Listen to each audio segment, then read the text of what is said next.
శ్రీకృష్ణ పరబ్రహ్మణే నమః. శ్రీమద్ భగవద్గీతలో 12వ అధ్యాయం భక్తి యోగంలో ఈరోజు మనం 17వ శ్లోకంలోని విశేషాంశాలు తెలుసుకుందాం. ఈ 17వ శ్లోకం వచ్చరికి మనకు పరమాత్మ తన భక్తుడైన వాడు ఎలా ఉండాలో, వాడి లక్షణాలు ఎలా ఉంటాయో చెప్పుకుంటూ వస్తున్నారు. అందులో చాలా విషయాలు చెప్పుకుంటూ వచ్చారు. మనకి ఉదాసీనంగా ఉండడం, అపేక్ష లేకుండా ఉండడం, పవిత్రంగా ఉండడం, గత వ్యధ దిగులు లేకుండా ఉండడం, సర్వారంభ పరిత్యాగి అని చెప్పుకుంటూ వచ్చారు. ఇప్పుడు ఈ శ్లోకంలో కూడా ఇంకా గొప్ప విషయాలు చెప్తున్నాడు. అన్నిటికీ సంతోషించడం అంటే సంతోషం ఉంటుంది, కానీ దాన్ని పొంగిపోకూడదు. ద్వేషం లేకుండా ఉండడం, దిగులు లేకుండా ఉండడం, కోరికలు లేకుండా ఉండడం, మరియు శుభాన్ని అశుభాన్ని కూడా పరిత్యజించడం. అటువంటి భక్తుడే నాకు ప్రియుడు అనే విషయాన్ని ఇక్కడ మనకి చెప్పుకుంటూ వస్తున్నారు. కానీ ఇలాంటివన్నీ ఉండడం చాలా కష్టం. ఎందుకంటే ఇవన్నీ రావాలంటే వైరాగ్యం ఉండాలి, భక్తి ఉండాలి, భక్తితో పాటు వైరాగ్యం ఉండాలి. ఉన్నప్పుడే సాధ్యం అవుతుంది. ఇవంతా సన్యాసులు చాలా సులభంగా వస్తుంది, కానీ గృహస్థులు చేసినప్పుడే గృహస్థులకి చాలా సులభం. ఇవన్నీ సన్యాసి చాలా కష్టం. ఇందువల్ల సాధన ఓపిక చేసుకోవాలి, ఇంద్రియ నిగ్రహం సంపాదించాలి, ముక్తి కోసంగా తీవ్ర ప్రయత్నం చేయాలి. వాళ్ళకి అదే పనిగా పెట్టుకున్నా కూడా వాళ్ళకి చాలా కష్టం అవుతుంది. కానీ సంసారంలో ఉన్న వాళ్ళకి ఏమైపోతుంది, జీవితమే ఒక పాఠం నేర్పిస్తూ ఉంటుంది, రోజుకు ఒక పాఠం నేర్పిస్తుంది. ఆ పాఠం వల్ల మనం తొందరగా తెలుసుకుంటాం, ఏది జీవిత సత్యాన్ని తెలుసుకోగలుగుతాం. తెలుసుకున్నప్పుడు ఏమైపోతుంది, మళ్ళీ మార్పు ఈజీగా వచ్చేస్తుంది, వైరాగ్యం తొందరగా చేరుకుంటాం.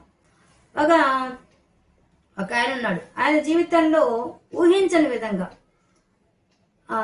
పెద్ద తుఫాన్ వచ్చింది. ఆ తుఫాన్లో ఆయన సర్వస్వం కోల్పోయాడు. తన యొక్క పిల్లలు, భార్యని, మరి సంపదలు, అన్ని ఇళ్ళు వాకిళ్ళు అన్ని కోల్పోయాడు. మొత్తం కొట్టుకోపోయాడు. తను సంపాదించిన సంపాదన అంతా కూడా కొట్టుకోపోయాడు. నగలు అన్ని కొట్టుకోపోయాడు. ఏం పిల్లలతో సహా మిగలలేదు. అటువంటి వాడికి వైరాగ్యం వెంటనే వచ్చేసింది. ఎందువల్ల ఎవరు శాశ్వతం కాదు, ఎవరు ఏవి ఉండవు అనే విషయం అతను తెలిసిపోయింది. ఎప్పుడు తెలిసిపోయింది తొందరగా వైరాగ్యం వచ్చేసింది. వైరాగ్యం రావడం వల్ల ఏమైపోయింది, అతడు ఇంక జీవితం మీద విరక్తి చెందిపోయి ఏవీ నక్కలేదు. ఇంకేదో తనకి ఎవరు అన్నం పెడితే ఏదో 4 ఇళ్ళు అడుక్కుంటాడు, ఎవరు పెడితే తింటాడు, తిరుగుతుంటాడు, అంతే. అలాగా వాళ్ళు సాధిస్తారు. కానీ అంతే ఈ సంసారంలో ఆపదలు ప్రతి ఒక్కరికి వస్తాయి. ఏ ఆపద ఎప్పుడు వస్తుందో మనకు తెలియదు. ఉదయం లేచి మనం రాత్రిగా పోరాటం చేస్తుంటాం కాబట్టి ఆ ఆరాటాల్లో మనకి ఎన్నో సమస్యలు, ఎన్నో ఆపదలు, వాటన్నిటిని ఎదుర్కొనేటప్పుడు మనకు తెలియకుండానే వైరాగ్య భావాలు త్వరగా వచ్చేస్తాయి. దానివల్లే మనం తొందరగా ముక్తి పొందాలంటే సంసారం సులభం, కానీ దీనికి జ్ఞానం కావాలి. ఈ జ్ఞానం అనేది భగవద్గీత మేము చదివితేనే వస్తుంది. అది వచ్చినప్పుడే మనకు సాధ్యం అవుతుంది, లేని వాళ్ళకి కొంచెం కష్టం అవుతుంది. ఇలాంటిగా ఉన్న ఆ జ్ఞానేశ్వర్ అనే ఆయన గురించి చెప్పుకొని వెళ్దాం. జ్ఞానేశ్వరుని ఆయన చాలా గొప్ప పండితుడు కాదు, అందుకన్నా అనేక కష్టాలు ఎదుర్కొన్నవాడు, జ్ఞానంతో పోరాటం చేసినవాడు. అది గొప్ప విషయం. ఎందువల్లంటే ఈయన తండ్రి చాలా గొప్పవాడు, ఆయన అమిత భక్తుడు అన్నమాట. ఆయన ఏం చేస్తాడంటే చిన్న వయసుకే అన్ని తండ్రి దగ్గర అన్ని విద్యలు నేర్చుకుంటాడు. తండ్రి నేర్చుకొని ఏం చేస్తాడంటే యుక్త వయసు రాగానే తల్లి తండ్రి పెళ్లి చేస్తామంటారు. నేను పెళ్లి చేసుకొని నేను పాండురంగాన్ని ఆరాధిస్తానని చెప్పి తీర్థయాత్రలు చేసేస్తానని చెప్పి బయలుదేరుతాడు. బయలుదేరినప్పుడు ఏమవుతుంది, చాలా ఊళ్ళు తిరుగుతూ వస్తాడు. ఒక దగ్గరికి వచ్చేసరికి ఈయన ప్రవృత్తి చూసినట్టు అందరికీ అర్థమైపోతుంటుంది. పిల్లవాడు వయసులో ఉన్నాడు, కానీ బాగా జ్ఞానం ఉంది పిల్లవాడికి. దానికి తోడు వైరాగ్యం కూడా ఉంది. అది చూసి కనిపెట్టేస్తారు చుట్టుపక్కల వాళ్ళు. ఒక ఊరికి పోయినప్పుడు ఒక ఊర్లో ఉండే ఆయన చూస్తాడు పిల్లవాడిని, ఇంత చిన్న వయసుకి వైరాగ్యం వచ్చేసింది, ఎంత అదృష్టవంతుడు, భక్తి కూడా ఎక్కువగా ఉంది. ఇట్లాంటి పాండురంగ భక్తుడు అందులో అతడు చాలా గొప్పవాడని చెప్పేసి మెచ్చుకుంటారు. ఆ రోజు రాత్రి ఆ బస ఇచ్చినటువంటి ఆయన కళ్ళలో పాండురంగుడు కనిపించి నీ కూతుర్ని ఇతనికిచ్చి వివాహం చేయమని చెప్తాడు. అప్పుడు ఉదయాన్నే లేచేసి ఆయన పేరు విఠల్ పంత్ గారు, మీ కళ్ళ నాకు పాండురంగుడు కనిపించి మీకు మా అమ్మాయిని ఇచ్చి పెళ్లి చేయమని చెప్పాడని చెప్తాడు. నేను నమ్మను, నన్ను చూసి మీరు పెళ్లి చేయాలనుకుంటున్నారు, నాకు పాండురంగుడు నాకు చెప్పాలి కానీ మీకు ఎందుకు చెప్పాడు, కాబట్టి నేను నమ్మనంటాడు. మళ్ళీ పక్కన వాళ్ళ ఇంట్లోనే ఆతిథ్యం స్వీకరిస్తాడు. ఆ రోజు రాత్రికి ఈయనకే కళ్ళలో కనిపించి పాండురంగడు నేను ఆయనకే చెప్పాను, నీకు కూడా చెప్తున్నాను, నువ్వు పెళ్లి చేసుకోవాలి అమ్మాయిని చెప్తాడు. అప్పుడు వెంటనే పెళ్లి చేసేసుకుంటాడు. అనగానే ఇంకా తల్లిదండ్రికి చెప్పడం ఏమీ లేదు, పాండురంగుడే అనుమతి ఇచ్చేసిన తర్వాత నేను ఇంకా పెళ్లి చేసుకోకూడదు, బాగుంటుంది, వెంటనే పెళ్లి చేసుకుంటాడు. చేసుకున్న తర్వాత ఏమైపోయింది, కొన్నాళ్ళకి నేను సహజంగానే వైరాగ్యం ఉంది, దాని తోటి ఇతనికి సంతానం కలగలేదు. సంతానం కలగపోయేసరికి ఇంకా జీవితం మీద చాలా అసలే భక్తి ఎక్కువ ఉంది, వైరాగ్య భావం ఉన్నది. అందుకని ఏం చేస్తాడు, భార్యకు మామగారికి చెప్పేసి నేను ఉండలేను, నా వల్లగా వెళ్ళిపోతున్నా అంటాడు. వెళ్ళిపోతే ఎట్లా అండి, నన్ను వదిలిపెట్టి వెళ్ళిపోతే ఎట్లా, మీరు మీతో అమ్మండి నేను వస్తానంటుంది. ఇంకా ఆమె రోజుల్లో చెప్పినసరికి ఆమె విడిచి ఆమె వస్తుందనేసరికి చెప్పాలి చేయకుండా ఇంట్లో వెళ్ళిపోతాడు. వెళ్ళిపోయేసేసి రామానంద అనే ఒక గురువు గారి దగ్గరికి వాళ్ళ ఆశ్రమంలో చేరిపోతాడు. ఇతని యొక్క భక్తి వైరాగ్యం అంతా చూసిన తర్వాత ఆ గురువు గారు ఆశ్చర్యపోతాడు. చిన్న వయసుకి ఎంత సంపాదించాడు, ఎంత భక్తి ఉన్నది ఇతనికి అని చెప్పి ఆ ఆశ్రమాన్ని నిర్వహణ బాధ్యత అంతా అతనికి ఇచ్చేస్తాడు. ఇస్తే ఆయన సక్రమంగా చేస్తుంటాడు, ఏ స్వార్థం లేదు, అందరికీ జ్ఞానబోధ చేస్తూ తిరుగుతుంటాడు. ఇలా ఉంటే ఆ గురువు గారు ఒకసారి అన్ని తీర్థయాత్ర చేస్తానని చెప్పి అన్ని ఊరు తిరుగుతూ ఈయన భార్య ఉండే ఊరికి వస్తాడు. వచ్చినప్పుడు ఆమె వచ్చి ఈయన పాదం నమస్కరిస్తుంది. వెంటనే ఆయన సంతాన ప్రాప్తి రస్తూ అంటాడు. అనగానే ఆమె సంతానం ఎక్కడి నుంచి వస్తుంది, భర్తలు లేకపోతే అని చెప్పి ఆమె నవ్వుతుంది, మాట్లాడకుండా నవ్వుతుంది. అవగానే ఆయన చూస్తాడు, ఎందుకు నేను ఆశీర్వదిస్తే నవ్వుతున్నావు అంటాడు. అప్పుడు ఆమె తన కథ అంతా చెప్పుకుంటుంది. ఇలా నా భర్త వెళ్ళిపోయి సన్యాసంలో కలిసిపోతాను ఎప్పుడు చెప్తున్నాడు, నేను ఒప్పుకోలేదు, వెళ్ళిపోయినాడు అని చెప్తుంది. ఎవరు నీ భర్త అని చెప్పి అన్ని అడుగుతాడు. అన్ని విషయాలు అడిగితే తెలిసిపోతుంది ఈమె భర్త ఎవరో కాదు, తన శిష్యుడు తన ఆశ్రమాన్ని చూసుకుంటున్నవాడని అర్థమైపోతుంది. అప్పుడు ఆయన వెంటనే విడేసేసి ఆయన ఏం చేస్తాడంటే ఆ ఆశ్రమంలో ఉండే తన శిష్యుడు తెలిపేసి, నాయన గృహస్థ ధర్మాన్ని వదిలిపెట్టి నువ్వు ఇలా సన్యాసం తీసుకొని నా దగ్గరకు వచ్చి నా ఆశ్రమాన్ని మెయింటైన్ చేయడం తప్పు నాయన, ఇది నీవు భార్య అనుమతి తీసుకున్న తర్వాత సన్యాసంలో రావాలి తప్ప భార్య అనుమతి లేకుండా సన్యాసానికి రాకూడదు, అది కూడా ఒక దోషం. నీకు సన్యాసం ఇచ్చిన నాకు దోషం వస్తుంది, కాబట్టి ఇక్కడికి వెళ్ళిపో అంటాడు. అని చెప్పి ఆయన బుజ్జగించి మాటలు చెప్పి నువ్వు మళ్ళీ సన్యాసిని సంతానం పొంది వాళ్ళ బాగోగు చూసిన తర్వాత నువ్వు మళ్ళీ తిరిగి రా అని చెప్పి పంపిస్తాడు. తిరిగి ఆయన ఊరికి వెళ్ళిపోయి అందరూ ఇంకా వెక్కిరిస్తారు, సన్యాసి మళ్ళీ సంసారానికి వచ్చాడు. అందరూ బ్రాహ్మణులంతా వెళ్ళేస్తారు, ఎక్కడెక్కడ వాళ్ళంతా ఆయన ప్రతిరోజు దూషిస్తారు పాపం. ఇంక ఈ దూషణ భరించలేకపోతాడు. కానీ మామగారు ఉండడం వల్ల మామగారు సపోర్ట్ వల్ల ఉంటాడు. కానీ ఎంతకాలం ఉన్నా అతనికి దిగులు ఎక్కువైపోతుంది. ఈ విధంగా అందరూ సూటిపోటి మాటలు ఎక్కువైపోతాయి, భక్తి ఎక్కువగా ఉంది, దానితోటి సూటిపోటి మాటలు, అది భరించలేక ఏం చేస్తాడు, ఇక్కడ ఉంటే కదా ఇవంతా, ఇక్కడి నుంచి వెళ్ళిపోతే ఇవంతా లేవు కదా అని చెప్పేసి భార్యను తీసుకుని చాలా దూరం వెళ్ళిపోతాడు. వెళ్ళిపోయిన తర్వాత అక్కడ 4 పిల్లకాయలు పుడతారు. 4కి బ్రహ్మజ్ఞానాన్ని బోధిస్తాడు. అందులో ఒకరు జ్ఞానేశ్వరు. ఆ జ్ఞానేశ్వరు పుట్టిన తర్వాత 4 పిల్లకాయలు పుట్టిన తర్వాత కొంతకాలం అయిన తర్వాత మళ్ళీ ఆయన ఆ జనజీవనంలోకి రావద్దా, తన 4 పిల్లకాయలకి ఉపనయనాలు చేయొద్దా, పెళ్లి చేయొద్దా, దానికోసంగా మళ్ళీ జనంలోకి వస్తాడు. వచ్చినప్పుడు వాడంతా మళ్ళీ ఆయన దూషిస్తారు. అప్పుడు ఆయన తట్టుకోలేకపోతాడు. పెద్ద పిల్లాడికి ఉపనయనం చేయాలని చెప్పి ముహూర్తం కోసం పోతే బ్రాహ్మణుడు అంతా తిడతాడు, బుద్ధి లేదా నీకు, సన్యాసం తీసుకొని మళ్ళీ సంసారం అయ్యావు, యథాపం చేశావు, అప్రతిష్ట తెచ్చిపెట్టావు అని చెప్పేసి దూషించి అతన్ని చాలా నీచంగా మాట్లాడతాడు. అప్పుడు ఆయన భారత్ తీసుకొని పిల్లకాయలు 4 వదిలేసేసి వెళ్ళిపోతారు. త్రివేణి సంఘంలో మునిగేసి భార్యాభర్త మరణిస్తారు. ఇక్కడి నుంచి ఆ 4 పిల్లకాయల జీవితాలు మరుపు తిరుగుతాయి. తల్లి తండ్రి లేరు, చూసుకునేవాళ్ళు లేరు, వాళ్ళకు వాళ్లే రక్షణ, వాళ్ళకు వాళ్లే పోషణ, వాళ్ళకు వాళ్లే జీవించాలి. కానీ తండ్రి ఇచ్చిన జ్ఞానం, బ్రహ్మజ్ఞానం అద్భుతంగా ఉంది. 4కి ఉంది, ఒకరికి కాదు 4కి అద్భుతంగా ఉంది. అంత సాధన ఉంది, తపశక్తి ఉంది, భక్తి ఉంది, అన్నీ ఉన్నాయి, అన్నీ ఇచ్చాడు తండ్రి. ఇబ్బంది అంటే ఏం లేదు, 4కి ఇచ్చేసాడు. ఒక వాళ్ళలో ఒక పాప ఆడపిల్ల, ఆ అమ్మాయి కూడా అద్భుతమైన శక్తి వచ్చేస్తుంది. 4కి సాధన వల్ల వాళ్ళకేమి కోరికలు లేవు, ఉన్న పట్టపోషణ ఒకటే, అది కూడా చాలా చాకచక్యంగా చేసుకుంటారు. 4 అద్భుతంగా చేసుకుంటారు. ఇలా అంటుంటే కానీ తండ్రి మత్స వాళ్ళ 4 పడిపోతుంది. పడిపోయేసేసి ఏమవుతుంది, ఎక్కడికి పోయినా కూడా 4 అందరూ ద్వేషిస్తూ మాట్లాడతారు. పోండి ఇక్కడి నుంచి, పోండి ఇక్కడి నుంచి అని మాట్లాడుతుంటారు. ఒకసారి వాళ్ళ అక్క వెళ్ళి కుండలు తీసుకొచ్చి రొట్టెలు చేయాలని చెప్పి పెనంగా అని చెప్పి పోతుంది, కుండలు చేయడానికి పోతుంది. పోయినప్పుడు అక్కడ ధనవంతుడైన బ్రాహ్మణుడు వచ్చేసి, ఛీ నీచ సంస్కారం గలవాడు మీరంతాను, మీరు వచ్చి ఇక్కడికి వచ్చి అన్ని కొనేవాళ్ళ, అనుభవించేవాళ్ళు అని చెప్పి వేసి కొన్నవన్నీ వేసి కింద పాల్గొట్టి పరుస్తాడు. ఆమె ఏడుస్తూ ఇంటికి పోతుంది. ఇప్పుడు ఎలా మీకు అందరికీ నేను రొట్టెలు చేసి పెట్టాలి ఈ రోజు అని చెప్పి ఏడుస్తుంది. అప్పుడు ఆ జ్ఞానేశ్వరు, తండ్రి ఇచ్చిన విద్య ఉండగా మనకు భయం ఎలా, ఉండి చూపిస్తా అని చెప్పేసి ఆయన వెంటనే కింద పడుకొని నా వీపు మీద కాల్చు, ఆ రొట్టెలు కాలుతాయని చెప్తాడు. చూస్తుండగానే ఆయన తన యొక్క యోగ శక్తితో తన వీపు అంతా అయిపోతుంది. అప్పుడు ఆ పిండి తడిపి రొట్టెలకు తీసి దాని మీద వేసి కాల్చుతుంది, అతని వీపు మీద వేసి కాల్చుతుంది. అద్భుతంగా వస్తాయి రొట్టెలు. ఆ తపశక్తి వల్ల గాలినే కదా ఇంకా అద్భుతంగా వస్తాయి. అప్పుడు ఆ విషయాన్ని పగలగొట్టిన వాడు వచ్చి కిటికీలో చూస్తాడు వాడు ఏం చేస్తారని చెప్పి.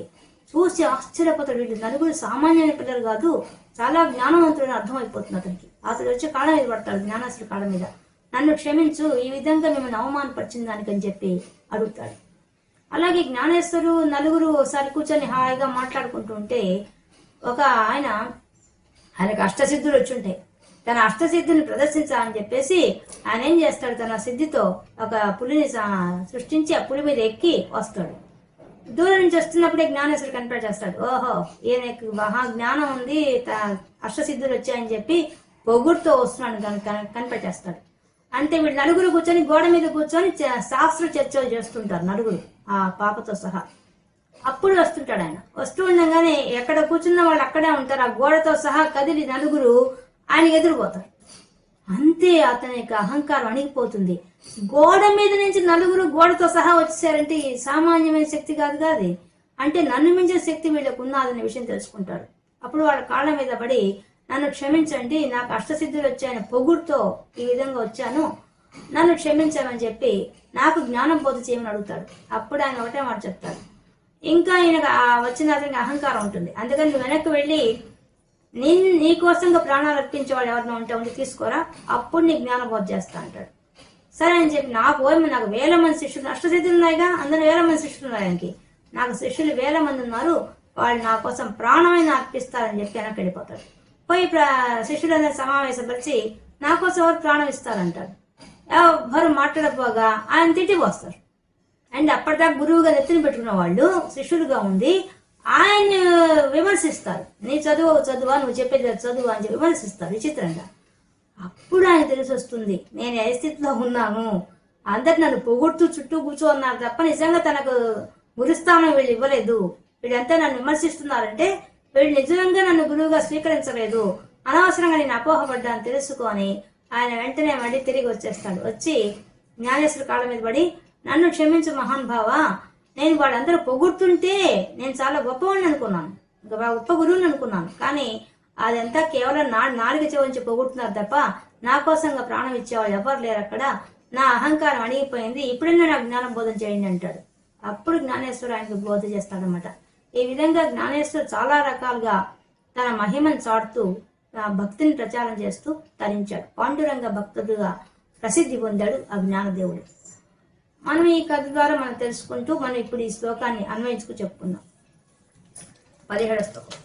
యో న హృష్యతి న ద్వేష్టి న శోచతి న కాంక్షతి శుభాశుభ పరిత్యాగి భక్తిమాన్ యస్ సమే ప్రియః. పరమాత్మ చెప్తారు, యస్ సమే ప్రియః, ఎవరు నాకు ఇష్టం అనుకుంటే, ఎలాంటి వాడు నాకు ఇష్టం. యో న హృష్యతి న ద్వేష్టి, యో న హృష్యతి, ఎవరైతే సంతోషం కలిగినప్పుడు పొంగిపోకుండా ఉంటారో, నా ద్వేష్టి, ద్వేషభావం లేకుండా ఉంటారో, నా శోచతి, దిగులు చెందకుండా ఉంటారో, నా కాంక్షతి, ఏవి కోరుకోకుండా ఉంటారో, శుభాశుభ పరిత్యాగి, శుభం జరిగినా అశుభం జరిగినా రెండింటిని కూడా చెల్లించేవాడు ఉంటాడో, భక్తిమాన్, అటువంటి భక్తుడే నాకు ఇష్టమైన వాడు అనే విషయాన్ని ఇక్కడ ప్రకటిస్తున్నారు పరమాత్మ. అంటే ఇప్పుడు భక్తుడిగా ఉండాల్సిన వాడికి ఏముండాలి? సంతోషం ఉండకూడదా? సంతోషం ఎప్పుడు ఉండాలి, ఎప్పుడూ సంతోషం ఉంటుంది. సంతోషం అనేది వచ్చిపోతూ ఉంటుంది జీవితంలో, కానీ ఆనందం శాశ్వతం. ఆనందం ఎవరి దగ్గర ఉంటుంది? పరమాత్మ దగ్గరే ఉంటుంది. మన నిత్య జీవితంలో మనకు వచ్చేది ఏదో 10th క్లాస్ పాస్ అయితే సంతోషం, లేదా ఏదో ఒక విజయం సాధిస్తే సంతోషం, లేదా ఉద్యోగం వస్తే సంతోషం, ఇవంతా తాత్కాలికం. ఆ సంతోషం వెనక మనకు నీడలాగా దుఃఖం ఉంటుంది. దుఃఖం లేదంటే ఏముండదు. ప్రపంచంలోని ప్రతి విషయాన్ని వెనక దుఃఖం ఉంటుంది. ఏదో ఒక చీర కొనుక్కొని భలే ఉంది, ఈ చీర ఇవాళ భలే ఉంది, కట్టుకుందాం అనుకుంటే అది అప్పటికైనా నశించి తీరుతుంది. ఎప్పుడో ఎప్పుడు దానికి చిల్లి పడుతుందో, చినుగుతుందో, రంగు పోతుందో, ఏదో ఒకటి అవుతుంది. దాని పక్కన దుఃఖం ఉంటుంది. మనం ఆ చీర కొనుక్కో సంతోషపడిపోతాం, ఒక నగ తెచ్చుకుంటాం, మనం వాడే కొద్దీ కరిగిపోతుంది, తరిగిపోతుంది. మనం అమ్మడానికి పోయినప్పుడు తరుగుదల బయటపడుతుంది. కాబట్టి దేని వెనక చూసినా, ఏది మనం చూసినా మనం పొంగిపోవడానికి ఏం పెద్ద విషయం లేదు. ఈ విషయం ఎవరు తెలుసుకుంటాడు? ఈ సత్యం తెలుసుకునే వాడు ఎవరు? వేద వేద విరక్తి చెందిన వాడికే తెలుస్తుంది ఆ విషయం. వైరాగ్యం వచ్చిన వాడికి ఆ విషయం తెలుస్తుంది. ఆ జ్ఞాని అయిన వాడికి తెలుస్తుంది. ముఖ్యంగా జ్ఞాని అయిన వాడు ఏం తెలుసుకుంటాడు, ఇవన్నీ అశాశ్వతం కాదు. ఇప్పుడు మనం జ్ఞానదేవుడి చర్చ చూసాం. నలుగురు పిల్లలు, తల్లిదండ్రులు లేరు, కానీ వాళ్ళు ఏమనుకున్నారు, ఈ జీవితం శాశ్వతం కాదు, తల్లిదండ్రులే శాశ్వతం కానివాడు మన జీవితం శాశ్వతం కాదు నిర్ణయించుకున్నారు. నలుగురు ఎంత దృఢంగా ఉన్నారు. వాళ్ళు సంతోష సమయాల కన్నా దుఃఖపడే సమయాలు ఎక్కువ, కానీ ఆ దుఃఖాన్ని వాళ్ళు జయించారు. అందరూ వాళ్ళని ద్వేషించారు, కానీ వాళ్ళు ఎవరిని ద్వేషించలేదు. నలుగురు ఎవరిని ద్వేషించలేదు. సంతోషాన్ని సరిగ్గా పంచుకున్నారు. ఎవరిని మీద ద్వేషం చూపించలేదు. ఎందుకో సమాజం తమను వెలివేస్తున్నా కూడా ఒక్కరిని కూడా తిరిగి ఒక మాట అనలేదు. వాళ్ళు అన్నాక ఎంతసేపు పడుతుంది? ఆ అమ్మాయి మనం వెళ్ళింది, ఆ కుండలు పగలగొట్టారు, అతను తిరిగి మాట్లాడడానికి ఎంతసేపు పడుతుంది? ఇలాంటి సాటి మనిషిని ఆ మాట అనొచ్చా మీరు? నా తండ్రి చేసిన తప్పేంది, ఆయన తన ధర్మాన్ని తను నిర్వర్తించాడని చెప్పొచ్చు, వారు ముయించవచ్చు, కానీ మాట్లాడలేదు. ద్వేషం లేదు. అవతల వాడికి ద్వేషం ఉంది, కానీ వీడికి ద్వేషం లేదు. అందుకనే వాడు సమానంగా తీసుకున్నాడు. నా ద్వేష్టి, నా హృష్యతి, సంతోషం ఎక్కువ లేదు, నా సోచతి, దిగులు లేదు, జరిగిపోయిన విషయాలు తలుచుకొని ఏడుస్తూ కూర్చోలేదు. జ్ఞానేశ్వర జీవితంలో అనేక కష్టాలు, ఒకటి కాదు, పుట్టినప్పటి నుంచి కష్టాలే కదా. తండ్రి ఉన్నంత వరకే వాళ్ళకి బ్రహ్మజ్ఞానం లభించింది. తండ్రి మరణించిన తర్వాత ఏమీ లేదు. ఇంకా అక్కడి నుంచి వాళ్ళు ఒంటరి జీవితం. పైన అన్న ఏమవుతుందంటే, ఒకరోజు వాళ్ళందరూ కూర్చోంటే అడవిలో ఒక పులి శబ్దం వినపడుతుంది. ఆ గాన్ దింపడంగా నలుగురు దగ్గర పరిగెత్తిపోతారు. ఆడు పెద్ద పిల్లవాడు కాస్త తగ్గిపోతాడు, వేరే దగ్గరికి వెళ్ళిపోతారు. వీళ్ళు ముగ్గురే మిగులుతారు. కొంతకాలం దూరం అయిపోతాడు అన్న. కానీ అన్న వెళ్ళి గోరఖనాథ్ శిష్యుల దగ్గర బ్రహ్మజ్ఞానం పొందొస్తాడు. అతను వచ్చి వీళ్ళందరికీ మళ్ళీ బోధ చేస్తాడు. వీళ్ళు మళ్ళీ కలుసుకుంటాడు. అతను తన జ్ఞానంతో సంపాదిస్తాడు. కానీ ఇవన్నీ బాధలే కదా. అటువంటి బాధల సమయంలో కూడా వాళ్ళు కుంగిపోలేదు, దిగులు పడలేదు. అయ్యో అన్నయ్య వెళ్ళిపోయాడే, అమ్మా నాన్న వెళ్ళిపోయారు, ఏడుస్తూ కూర్చోలేదు. ధైర్యంగా ఎదుర్కొన్నారు వాళ్ళు సమస్యను. నా కాంక్షతి, వాళ్ళ కోరికలు లేవు. ఏ కోరికలు లేవు వాళ్ళకి. వాళ్ళు వాళ్ళని గౌరవించాలని కానీ, ఇది సాధించాలని కానీ ఏమీ లేవు. ఎందుకని బ్రహ్మజ్ఞానం వచ్చేసింది తండ్రి ద్వారా. అన్న కూడా వచ్చి మళ్ళీ బ్రహ్మజ్ఞానం బోధిస్తాడు. ఇలా ఉండాలి జీవితంలో అని చెప్పి ఎంతో ధైర్యం చెప్తాడు. దానివల్ల వాళ్ళకి ఏం కోరికలు లేవు. వాళ్ళకంటే ఒక ఇల్లు కావాలి కానీ, వాళ్ళకి ఇవన్నీ ఈ ఆర్భాటాలుగా ఏమీ లేవు. ఎంతసేపు కుదిరి శాస్త్రం గురించి చర్చిస్తారు. నలుగురు చేసే పని ఏంటంటే ఉదయం లేచి భగవన్నామాన్ని వదిలిపెట్టకుండా భక్తి కలిగి ఉండడం, మళ్ళీ నలుగురు కూర్చొని శాస్త్రాల గురించి చర్చలు చేసుకుంటారు తప్ప వాళ్ళకి ఏం కోరికలు లేవు. ఏది మన పెద్ద కావాలా, మనం పెళ్లి చేసుకోవాలా, సంసారంలో దిగాలా, ఇవి చేయాలా, ఉద్యోగం ఇవేమి నలుగురికి లేవు. చాలా చిత్రమైన విషయం అది. అంత చిన్న వయసుగా రావడం చాలా కష్టం. కాబట్టి వాళ్ళకి నా కాంక్షతి శుభ అశుభ పరిత్యాగి. శుభాన్ని అశుభాన్ని కూడా జయించడం చాలా కష్టం. ఎందువల్ల శుభం వచ్చి పొంగిపోతాం, అశుభం జరిగితే ఏడుస్తూ కూర్చుంటాం. కానీ జ్ఞాని అయిన వాడు రెండింటినీ సమానంగా చూడగలుగుతాడు. అది సాధ్యమవుతుందంటే సాధ్యమే వాళ్ళకి. ఎందువల్ల ఇప్పుడు మనం చూసాం, అశుభమే ఎక్కువ ఉంది జ్ఞానేశ్వర జీవితంలో, శుభం తక్కువగా ఉంది. కానీ వాళ్ళు దానికోసం కుంగిపోలేదు. మనం గుర్తుపెట్టుకో, శుభమైన అశుభమైన మన దేనికైనా శుభం అంటే పుణ్యం వస్తుంది, అశుభం అంటే పాపం వస్తుంది. మనం చేసే దాన్ని బట్టి పుణ్య పాపాలు వస్తాయి, లేదా మనం చేసే పుణ్య పాపాలు బట్టి మన శుభం అశుభం జరుగుతుంటాయి. కాబట్టి ఇది జ్ఞాని అయిన వాడు ఏం తెలుసుకుంటాడు, ఓహో జన్మ ఉందంటే శుభం అశుభం రెండూ ఉంటాయి అనే విషయం వాడికి తెలుస్తుంది. అంటే శుభం జరగకూడదని ఇక్కడ చెప్పడం లేదు. శుభం జరిగినా అశుభం జరిగినా కూడా సమానంగా చూసే శక్తి, ఆ పరిత్యాగం అంటే అది రావడం చాలా కష్టమే. కానీ ఈ జ్ఞానం ఉన్నవాడు సాధిస్తాడు. జ్ఞానం ఏమన్నాడు, ఏమనుకుంటాడు, జీవితం అంటే జన్మ వస్తుందంటే కారణం ఈ శుభ అశుభాలు ఉండబట్టే వస్తుంది, కాబట్టి సహజము అని వాడు సహజంగా తీసేసుకుంటాడు. దాని దేనికి కుంగిపోడు పొంగిపోడు ఏమి చేయడు. వాడు అన్నిటికీ సమానంగా ఉండిపోతాడు. అటువంటి భక్తిమాన్, అటువంటి భక్తులైన వాడే ఎవడైతే సమే ప్రియ, అటువంటి వాడే మే నాకు ప్రియ భక్తుడు, అటువంటి భక్తులే నాకు ఇష్టము అని భగవంతుడు చెప్తున్నాడు. అంటే అర్థమైంది, మనం కూడా ఈ లక్షణాలు కలిగి ఉండాలని. సంతోషం వచ్చినట్టు పొంగిపోవడం కానీ, ఇతరుల మీద ద్వేషం ఉండడం కానీ, మరి ఇంకో అన్ని పోయిన వాటి కోసం దిగులు పడడం కానీ, లేదా కోరికలు అమితంగా కలిగి ఉండడం కానీ ఉండకూడదు. ఇవంతా మనకు మొదటి చెప్తుంది, నిష్కామ కర్మ సకర్మ సత్కార్యాలే చేయండి, నిష్కామంగా చెయ్యండి, ఫలం ఆశించబాకండి, సంఘం ఉండబాకండి, ఈశ్వరార్పణ బుద్ధితో చేయండి మొదటి నుంచి మనం చెప్పుకుంటూ వస్తున్నారు. వీటన్నింటి సారాంశం అదే.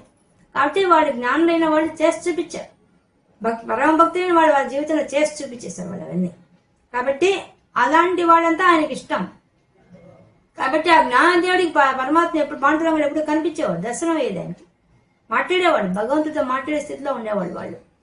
కాబట్టి అంత స్థితికి వాళ్ళు ఎలా వెళ్ళగలిగారు? కేవలం వాళ్ళకు ఉండే భక్తి పారవస్యం, దానివల్ల సాధ్యమైంది. కాబట్టి భక్తితో పాటు జ్ఞాన వైరాగ్యాలు 3 ఉన్నప్పుడే మనకు ఇటువంటి లక్షణాలు సులభంగా కలుగుతాయి. కలగకపోయినా ప్రయత్నం చేయాలి, అభ్యాసం చేసుకుంటే ఎప్పటికైనా ఈ లక్షణాలు మనం పొందవచ్చు. ఈ విధంగా పొందితే నాకు ఇష్టమని చెప్తున్నాడు కాబట్టి పరమాత్మ అటువైపుగా ఒక అడుగు వేస్తే ఆయనే మిగతావన్నీ మన చేత ఆచరింపజేస్తాడు. కాబట్టి ఇటువంటి భాగ్యం కలిగిస్తాడు. కాబట్టి అటువంటి పరమాత్మ ఎంతో దయామయుడు. కాబట్టి ఆయన దయ మనకి ఎప్పుడు ఉండాలని కోరుకుంటూ ఈ రోజు మనం శ్రీమద్ భగవద్గీతలో 12వ అధ్యాయం అయినటువంటి భక్తి యోగంలో 17వ శ్లోకంలో ఉండే విశేషాంశాలు తెలుసుకున్నాం. కృష్ణార్పణ.